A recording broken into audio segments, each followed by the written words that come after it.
The lies of January 6th are being exposed by Tucker Carlson, and the establishment is losing their shit over it.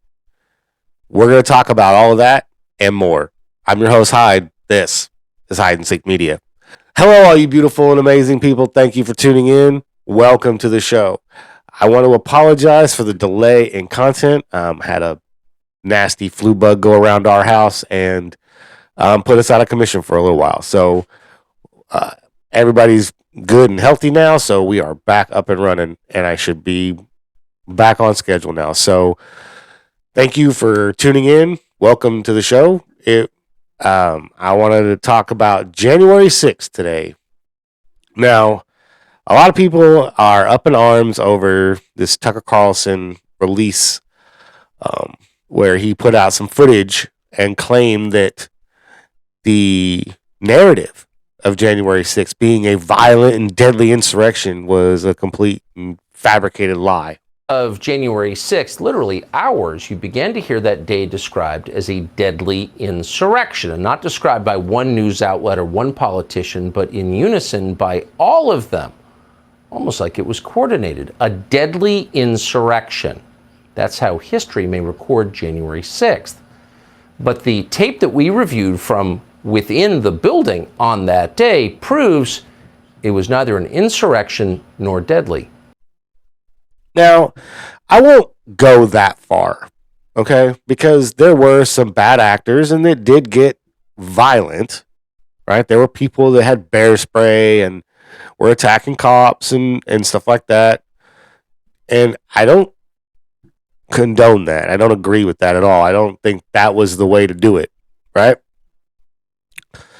But there was also a large portion of people who were just let into that building, right?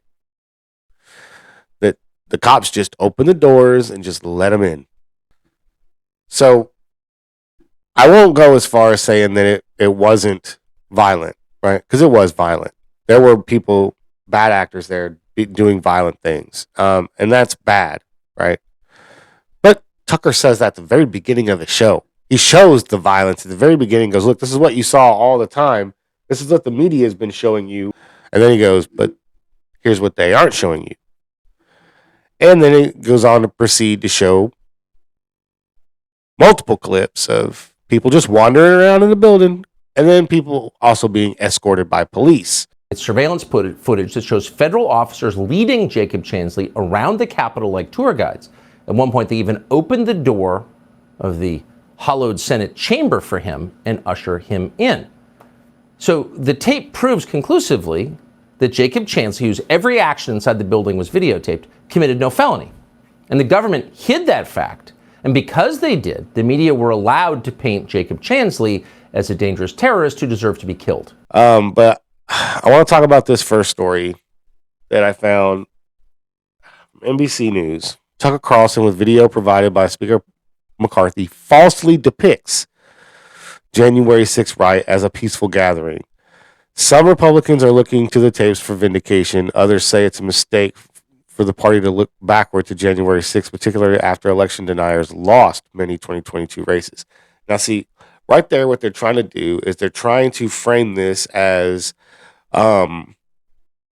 crazy right-wing conspirators who are the ones, wanting this footage out because they're the ones who want to, continue promoting conspiracies. Like I said, no one condones the violence that went on, right? Breaking windows, breaking doors, attacking cops, busting down barriers.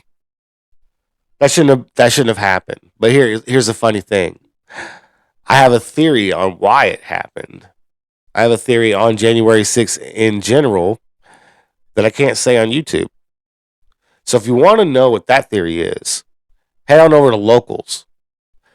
On locals.com, I have my own community where it's free to join. But with your paid membership, not only will you get access to all of my posts and articles I put up, all the videos I put up on Rumble and YouTube, but you'll get access to exclusive content that I only put up on Locals, because Locals is somewhere where I can put my theories out and not have to worry about being censored. And all of you guys can come find them very easily in one place. Not a video here on Rumble or a video here on BitChute or whatever. I go straight to locals, put all of that content there. So if you want to hear my thoughts on what really happened on January 6th and why January 6th happened the way it did, head on over to locals and become a member. But in today's day and age, a conspiracy theory, the ones that I have heard, a lot of them have come true. And if you start to take this country's track record on the conspiracy theories about it and how many of them are actually true, well,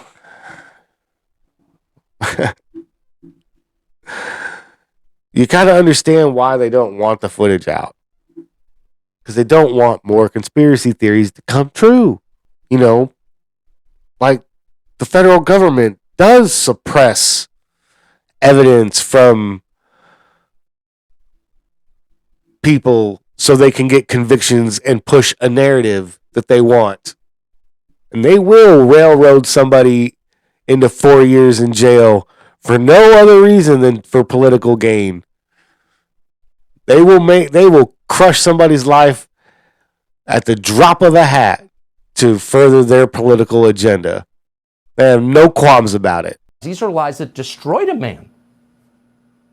So no matter who you voted for in the last election, you could probably agree that sending someone to prison for 4 years on the basis of fabricated evidence is the most serious threat to civil liberties we could possibly face. And yet here's the thing. Leaders in both parties, the party that Chansley voted against and the party he voted for, have said nothing, not one word about the implications of this videotape. The implications not just for Chansley, but for our Constitution and our country going forward. Hundreds of Americans' civil liberties have been trampled on by the January 6th House Committee by not releasing this footage to their defense attorneys, the prosecutors in those cases,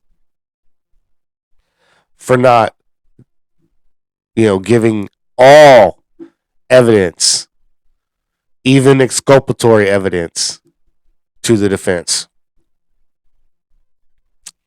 So hopefully a lot of these people who have been convicted for, crimes that they didn't actually commit because they were in the building, hopefully Tucker Carlson's report will at least garner them an appeal to get another trial, at the very least, if not get their conviction overturned altogether.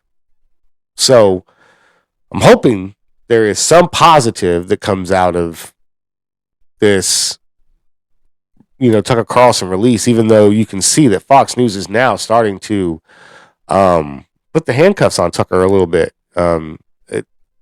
You'd think his show would have ran with multiple nights with footage, but I thought it was going to be all week, and it wasn't. There was multiple times where I was expecting to see a lot more than I did, because it's not just Democrats, right? It's both the left and the right. It's the uniparty.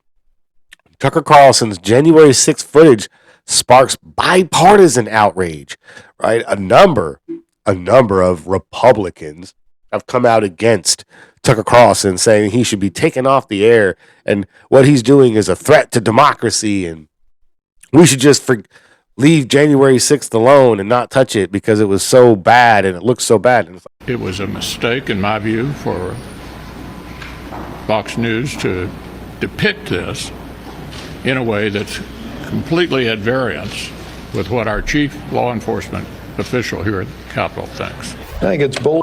When you see police barricades breached, when you see police officers assaulted, all of that, or you had to be in close proximity to it.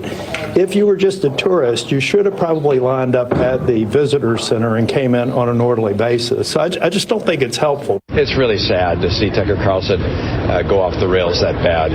The American people saw what happened on January 6th. They've seen the people that got injured. They saw the damage to the building. You can't hide the truth by selectively picking a few minutes out of tapes and saying this is what went on. It's so absurd. Weak men are vicious men, and these are weak men whose attitudes towards an individual whose life has been destroyed on the basis of false and withheld evidence is vicious. I'm sorry, but there have been worse things that have happened in the Capitol building.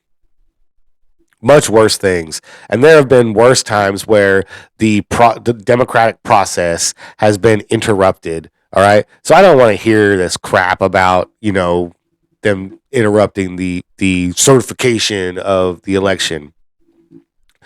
Because all I have to say is this. When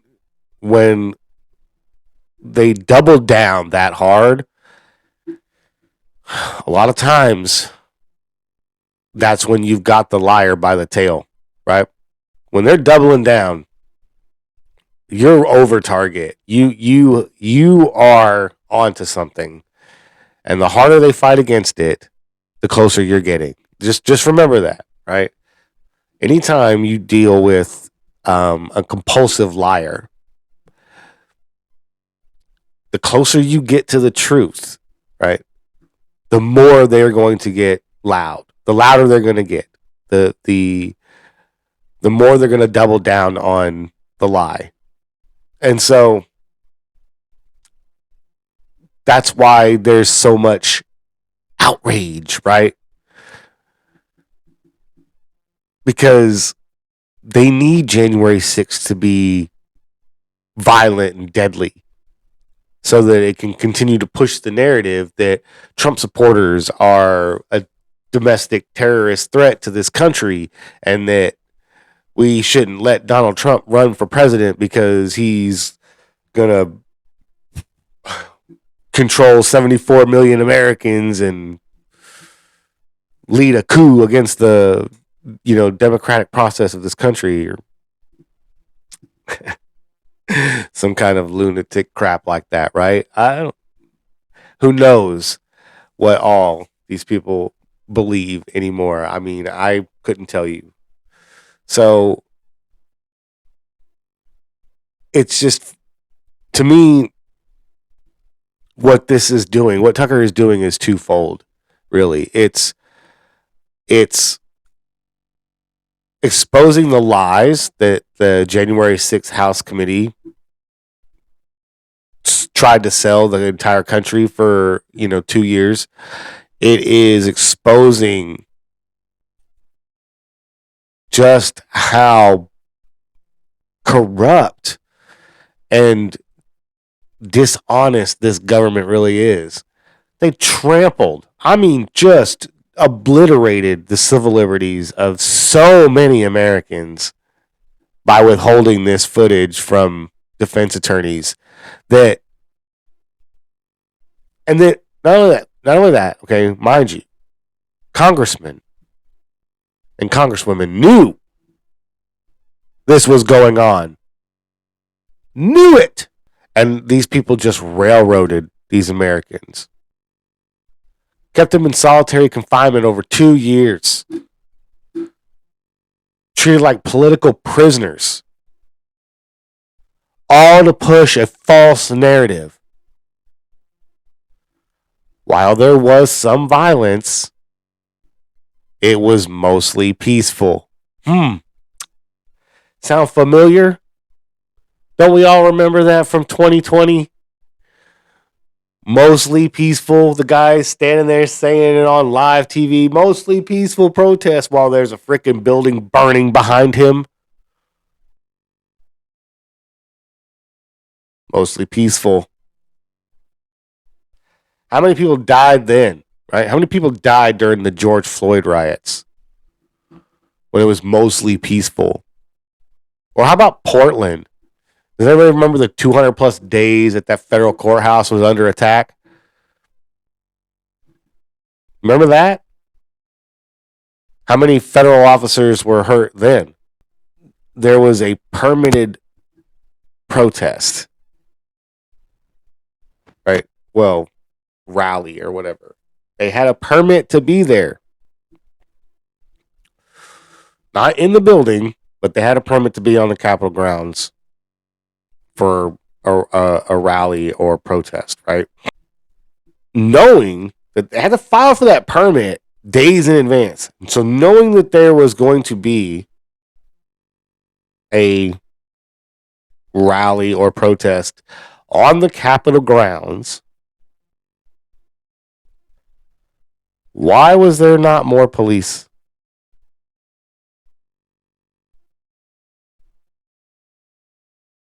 Why didn't they say, yeah, we'll take the National Guard?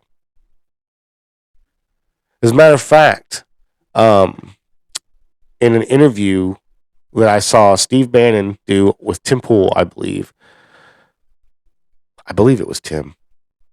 He says that the acting Secretary of Defense, I want to say, at the time, told Donald Trump that they had offered National Guardsmen, and that ultimately the mayor of DC had taken like 600 National Guardsmen to help with like traffic and stuff, right? And Trump goes, "Oh no, you're going to need 10,000." This was like on January 3rd or 4th, according to Steve Bannon, and I can't remember exactly where I saw that. I want to say it was a Tim Pool. I want to say it was Tim Pool. So, but they knew, right? They knew it was going to be massive. And so it was a catastrophic failure from the very top. And who does the chief of police, for the chief of Capitol Police, answer to? Speaker of the House, Nancy Pelosi. So why? Why was there not enough people? Why was there not enough police officers? Why was the National Guard turned away? It's a good question, right? Because, I mean, the AP reported it. Right. It's a good question. And, I mean, even the FBI, right? According to the AP report, Capitol Police rejects offers from federal help to quell the mob, right? Not only did the Pentagon ask if they needed National Guardsmen, right? But during the actual event of January 6th, the FBI offered to send agents down, and the Capitol Police said, no thanks. We got it under control. Well, leadership said that. The guys down on the front line, I guarantee you, would have said, yes, bring them in. We need as many people as you can get. Like I said, you want to hear my whole theory? Head on over to Locals. But like I said, the January 6th riot, I'll even classify it as a riot because there were bad actors who got out of hand. And so you can't call it a protest when they're breaking windows and breaking doors and attacking cops. But those people should be charged, and those people should go to jail, because that's not the way you do it. That's not the way you do it. Now, if they let you in the building and you just wandered in and started walking around and looking around and doing whatever, okay. But Tucker Carlson exposing the truth, and more so exposing who the liars are, right? And who support the liars. That's the key, right? Because now we have a list. We can start to look and see who do we need to primary in their next at bat with re-election, right? Because it's time to start culling the herd and making sure that every single person in the Republican Party is America first only. We need to start making sure that all of our representatives are America first and who believe in this country and believe that the American people are the rightful, leaders of this country, I guess. But I want to know what you guys think. How bad was January 6th? Does it bother you that people decided to go into the Capitol building and try and stop a democratic process from happening? Does it bother you that those people are labeled domestic terrorists in this country? Does it bother you that hundreds of American civil liberties have been trampled on by the United States government in an attempt to further a political agenda? Let me know in the comments down below. But I'm going to leave it there. If you guys have made it all the way to the end of the video, I really do appreciate you guys watching. It means a lot. If you haven't already, make sure you hit that subscribe button and notification bell so you get notified anytime I drop a new video. If you like this video, smash that like button. Leave a comment down below. Let me know what you think about this video, the topic, and the channel. I love to engage with my viewers, so feel free to fire away. But if you really like the work I'm doing here and you want to help support the channel, the best thing you can do is hit that share button and share this video on all social media platforms. Those interactions will show the algorithm that this video needs more impressions, and that's how I'm going to grow. I appreciate everything you guys are doing, and I'll catch you later. Peace.